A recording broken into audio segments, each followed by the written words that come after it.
E aí, família, vamos lá? Tá na hora do vídeo. Lições aprendidas. Os moradores de Fukushima estão preparados para o próximo grande terremoto. Prefeitura de Fukushima, cidade de Soma. Preparação é tudo em um grande terremoto, conforme os residentes aprenderam de maneira mais difícil há uma década. Mas seus esforços nos anos desde que foram claramente recompensados. Quando o tremor destrutivo chegou no meio da noite, em 13 de fevereiro, Yoshimasa Imada, 55 anos, imediatamente decidiu reagir e disse a si mesmo: "Vou proteger a minha família desta vez." Ele começou a se preparar para ir a um centro de evacuação próximo com sua esposa de 42 anos, o filho de 12 e a filha de 3. Sua força de vontade deriva de uma perda irrecuperável que sofreu há 10 anos. Imada morava na ilha de Minami-Soma, província de Fukushima, quando o grande terremoto do leste do Japão sacudiu a área em 11 de março de 2011. O tsunami que se seguiu tirou a vida de seu pai e sua mãe, de 66 anos, da esposa de 46 anos e do filho de 20 anos. E da filha de 16 anos e de um filho de 10 anos. Caraca, foi muita gente ali. "Eu não consegui proteger a minha família antes", disse ele. O pensamento atormenta Imada há muito tempo. Eu não imaginava que o tsunami atingisse a nossa casa. A casa da família ficava a cerca de 1 quilômetro do litoral. Muitas casas e árvores ocupavam um espaço intermediário e o oceano não era visível de sua casa. Mas a água furiosa deixou tudo nu. Imada chegou em uma conclusão severa ao ver a paisagem desolada pós-desastre. Estávamos morando tão perto do oceano, Imada pensou naquela época. Culpou-se por não se preparar bem. Ele começou uma nova vida com uma nova família, mas nunca se esquece das 6 vidas que sente que não poderia ter sido salva. Imada vive atualmente em Soma, a cerca de 2 quilômetros da costa. Mas agora ele está preparado para evacuar imediatamente quando o próximo terremoto ocorrer, com seus objetos de valor embalados em uma sacola. Em 14 de fevereiro, Imada visitou o túmulo de seus 6 familiares em Minami-Soma, preocupado com a possibilidade de que o terreno possa ter sido destruído, no caso assim, terremoto, a lápide da família. O aniversário de 11 de março está se aproximando. Eu voltarei, prometeu Imada. Para muitos residentes em Soma, como Imada, que viveram com uma mentalidade de crise na última década, o terremoto de 13 de fevereiro não apenas desencadeou memórias de tragédia de 2011, mas os lembrou dos perigos, mas também serviu como um teste de preparação. Mitsuo Kamata, 68 anos, quase caiu da cama quando o terremoto aconteceu. Lá vamos nós de novo, pensou. O forte tremor trouxe a memória do desastre de 2011, correndo de volta para Kamata. Na época, os moradores da área não se mudaram imediatamente para um terreno mais alto, embora tenham recebido um alerta de tsunami. Kamata evacuou para um terreno mais alto e sobreviveu, mas alguns de seus conhecidos não. "Se eu hesitasse, estaria morto", disse Kamata. Aprendi da maneira mais difícil que a preparação mental é importante. Desde então, Kamata se certifica de ter água e uma lanterna no carro, e o tanque de gasolina está sempre cheio, pelo menos até a metade. Com o tsunami, 1 ou 2 minutos se torna a diferença entre a vida e a morte, disse ele. Desta vez, Kamata manteve o motor do carro funcionando e ficou pronto para partir a qualquer momento, até ser informado que o terremoto não provocou um tsunami. Em Shinchi, uma cidade ao norte de Soma, vizinhos idosos se abraçaram e permaneceram alertas. Uma mulher de 68 anos disse a outros residentes idosos que moravam em um apartamento próximo: "Vá se trocar, prepare-se para correr." Ela fugiu para um terreno mais alto há 10 anos, mas sem verificar os outros vizinhos. Gostaria que todos pudéssemos trabalhar juntos naquela época e me arrependo disso, disse ela, na hora da correria, tipo assim, pernas para quem te quero, né? No desastre de 2011, seu irmão mais velho foi verificar as condições do oceano e morreu. Não existe segurança absoluta, a preparação rotineira salva vidas, disse ela. Ela costuma estocar alimentos para vários dias e manter um fogão e objetos de valor no segundo andar da sua casa, caso o andar térreo seja inundado. Precisamos aprender com cada terremoto e fazer pequenos preparativos, porque essa é a única coisa que nós, que sobrevivemos, podemos fazer, disse ela. Só fazer um adendo aqui agora na matéria, essa é uma coisa que o governo japonês sempre pede. Tá, pelo menos antigamente, quando nós vimos para o Japão, quando nós recebíamos uns folhetos, a gente ia na prefeitura se registrar, antigamente eles davam vários folhetos, assim, até um livrinho, dependendo da região, falando sobre preparação para terremotos.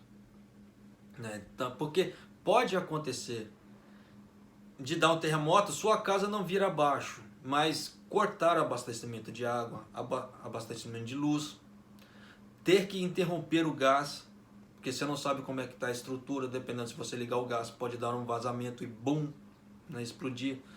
Então são várias coisas, são vários preparamentos que eles pedem para as pessoas fazerem, né? Deixar tudo preparado, igual assim para nós que moramos no Japão, que somos estrangeiros. Eles sempre pedem, né? Pelo menos antigamente eles pediam.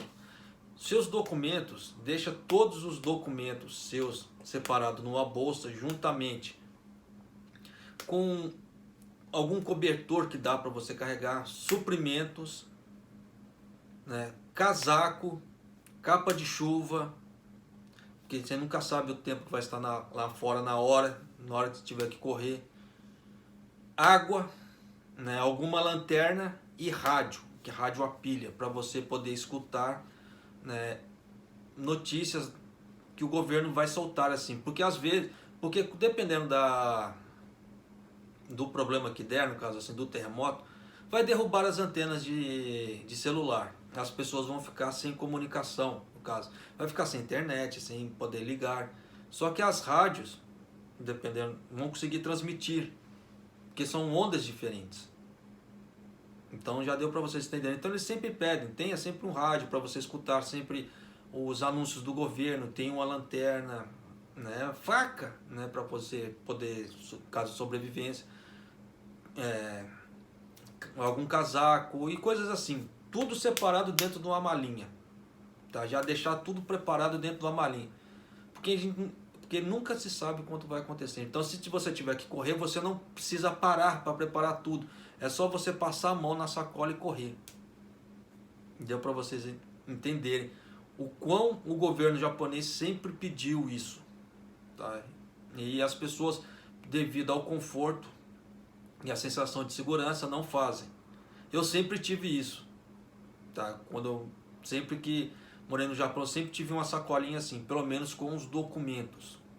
Que são as coisas, depois para poder tirar é uma dor de cabeça. Então eu sempre deixo a sacolinha com os documentos sempre preparada, para na hora que tiver que correr, tá na mão. Mas voltando aqui.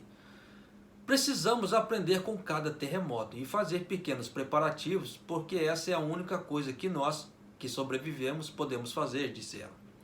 Ainda assim, muitas pessoas não evacuaram após o anúncio da Agência Meteorológica do Japão que não havia ameaça de tsunami.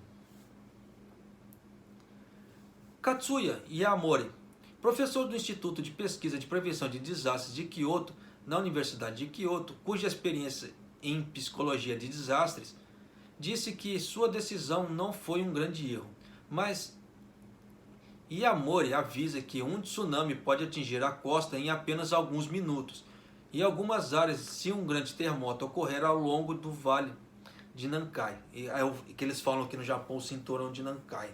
O cinturão de Nankai, ele vai ele passa por Aichi, tá? Lá embaixo, então passa Aichi, passa Mie, então aquela parte do porto de Toyohashi, Mieken, assim, são lugares perigosos também do cinturão de Nankai. Então por isso que eles falam assim, que nessa parte do cinturão de Nankai é onde está previsto para dar um grande terremoto. Só que Graças a Deus não ocorreu ainda. Que eles falam que a cada 100 anos dá um bruta terremoto no Japão que detona tudo.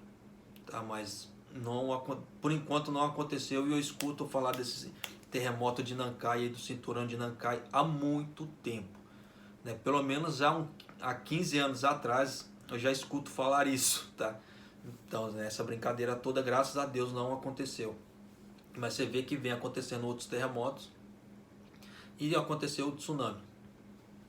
Então, por isso que principalmente tem que manter alguma preparação. Tá? Não mantenha só aquele sentimento de segurança, porque se na hora que tiver que correr não tiver nada preparado, você vai falar assim, puta, e agora? O que eu vou fazer? As informações sobre o tsunami podem mudar a qualquer momento, como aconteceu no grande terremoto no leste do Japão em 2011. Os diques podem quebrar em um terremoto e causar mais inundações do que o esperado. Mas mesmo que a agência emita um boletim sem tsunami, as pessoas precisam prestar atenção às atualizações e estar preparadas para evacuar imediatamente se o risco aumentar. Então já deu para vocês terem ideia, porque o risco não é só do mar para a terra. Às vezes na própria terra também tem, porque tem as barragens, o terremoto pode detonar a barragem e criar aquela inundação, como vocês viram que aconteceu lá no Brasil também. Né, daquela cidade em Minas Gerais lá, que a barragem lá da mineradora rompeu, você viu que inundou a cidade inteira e devastou a cidade inteira. Né, isso anos atrás. E pode acontecer aqui no Japão também. Então, realmente precisa se tomar cuidado com as coisas. Então, né, se as pessoas tiverem um pouco de bom senso, eu acredito sim. Eu falo bom senso porque deixar as coisas preparadas não é querer, como é que se diz, que aconteça alguma coisa. Não, é você estar preparado para quando acontecer, que a gente nunca sabe, em questão de 1 minuto, sua vida pode mudar em questão de segundos. Foi o que falou na reportagem ali. E as pessoas que passaram por isso, hoje, você vê que elas estão com o pé atrás. Muitas delas aprenderam a lição da forma mais difícil possível. E você vê que nesses momentos, nessa questão de segundos, se você tentar salvar, entre aspas, um vizinho, você pode se lascar, como aconteceu com o irmão de uma das sobreviventes.